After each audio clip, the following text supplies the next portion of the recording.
Hi and welcome to the Visit Summit studio. Thank you for having me. I appreciate it. Who are you and what do you do? Who am I and what do I do?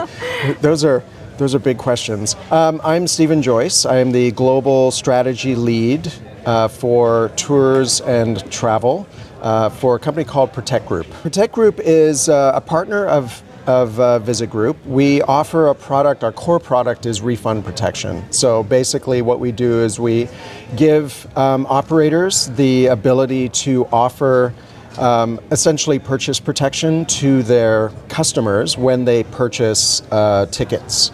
Any bookable product, so that could be hospitality products like hotel rooms or lodges or camp stays, or activities and attractions, so things like day tours, boat tours, things like that. And it's a very popular product too, so that's why it's a great partnership with Visit. For sure.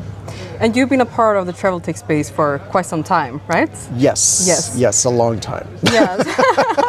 So considering your experience in this industry, what would you say are the biggest lessons you've learned about how technology can transform experiences? It's interesting because what I was very early on in the development of reservation technology for tours and activities, dating back to 2007. And what I saw before that time period, around 2007, there were very few reservation systems at the time. Most of the systems that were available on the market were either bespoke systems or they were installed systems, right? So they were quite limited in terms of what they could do for the operators, and they were very expensive. And with the onset of SaaS-based products, so cloud-based solutions, hosted, at the time they were called managed hosted solutions, they were much less expensive. So it sort of democratized access to reservation systems for small operators. And what we saw in that time period between 2007, at the time around 2007, about 5% of operators had digital reservation systems of some kind. And what we see now is that over 50% of operators have some kind of digital system. And what that has done is it's digitized the product set to the point where there are new revenue and sales opportunities for those operators. So it's expanded their ability to sell their products and get their products out to market. Prior to that, most of them were having to sell their products to travelers in destination, right? So a traveler would come to a destination like Paris or London or Stockholm or Oslo, and when they were in those destinations, they would, most likely see like a rack of brochures like you see in the hotels. You don't see those very often anymore. You would, pick up a brochure and you would call the operator and see if they had availability that day. It's a very problematic way to sell the product because it's, there's a lot of barriers to the customer. They don't know what's available until they get there. So what's happened is that it's actually driven consumers to shift how they book even their core travel, because now they can find out what is available to do in a destination before they go there, and that helps them decide whether or not they want to go. So I think it's really shifted the mindset of travelers in terms of what they prioritize for travel.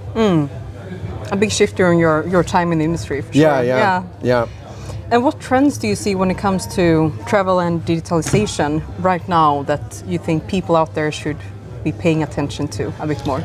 Yeah, I think for Nordic operators especially, I think this is a really interesting time for them. It's a huge opportunity for them. I don't want to say that climate change is a good thing, but it's resulted in a shift in or shifting behavior anyway in terms of travelers looking for destinations that are less crowded and less hot, right? So what we're seeing in Southern Europe right now is overcrowding of popular destinations, right? Like Barcelona, Italy, for example, other parts of Spain, Paris, these sort of destinations are their temperatures in the summertime are getting very hot and they're very, very crowded. people are swarming those areas.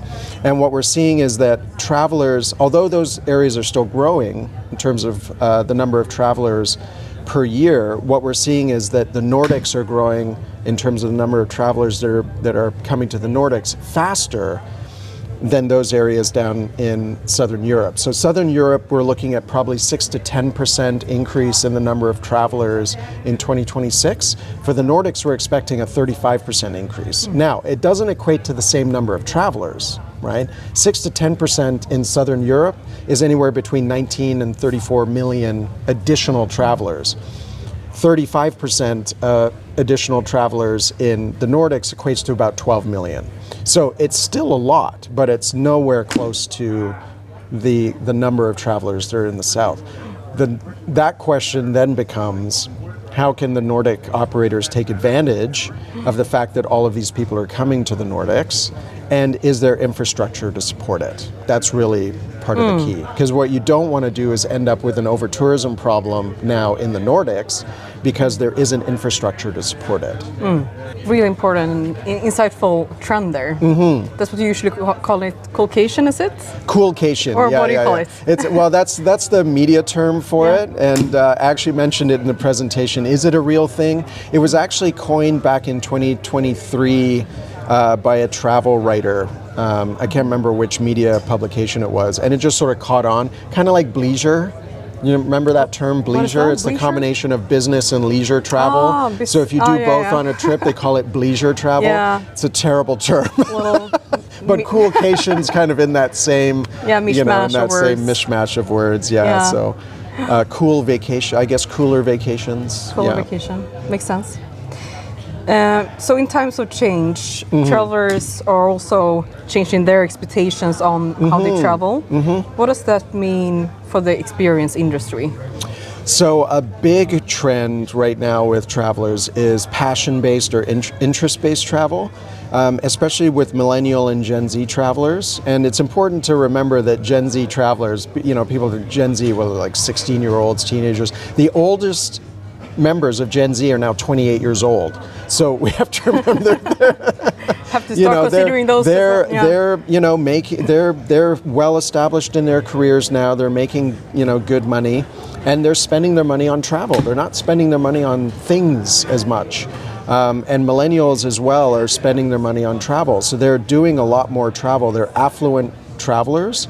And the type of travel that they do and they want to do is very much around interests and passions. So are they foodies? Are they mountain bikers? Are they, do they like the outdoors? Are they rock climbers? Are they, artists or whatever? And they're planning their travel around those passions, right? So they're not necessarily going to a specific destination just to check off that destination on a bucket list. They want to go somewhere that allows them to do what they're really interested in. So if they're really big in mountain biking, they'll go to a destination that is popular for mountain biking.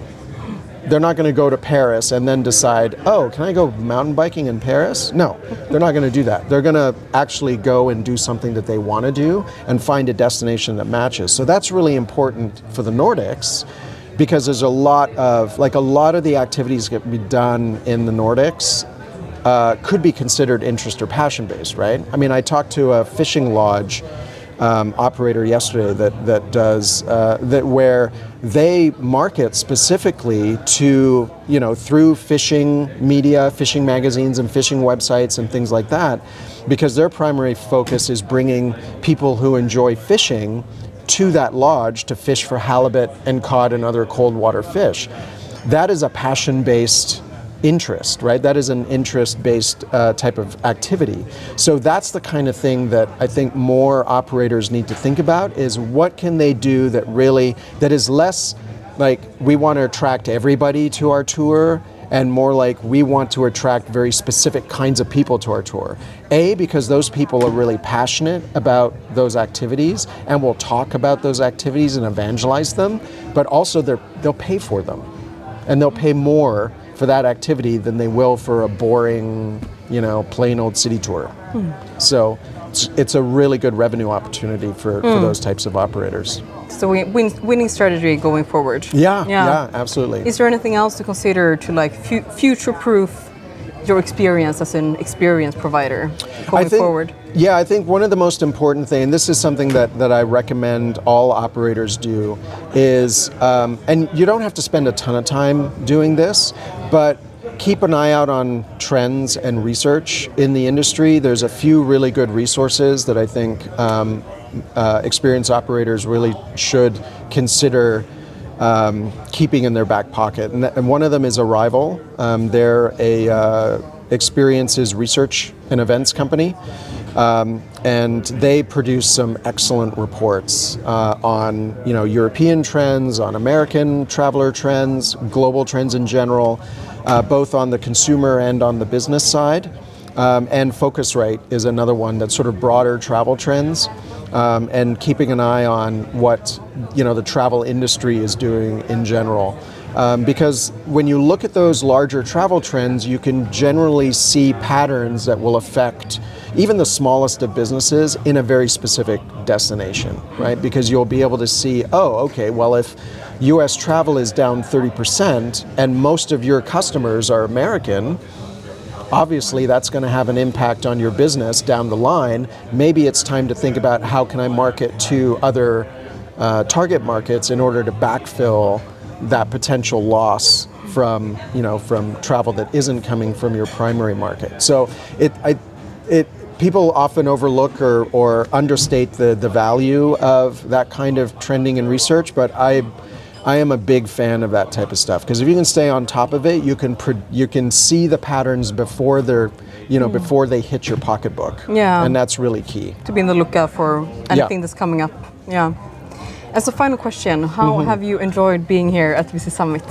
Well, it's my first Visit Summit, and I have to. It's an excellent event. Like just being able to sit down and meet just a variety of people, just with the breadth of the product set of Visit Group, that results in a really interesting mix of customers that use the platform. Everything from, like I mentioned, a fishing lodge to, dog sled operators in the Arctic to, hotels and boutique attractions. There was one I spoke to yesterday.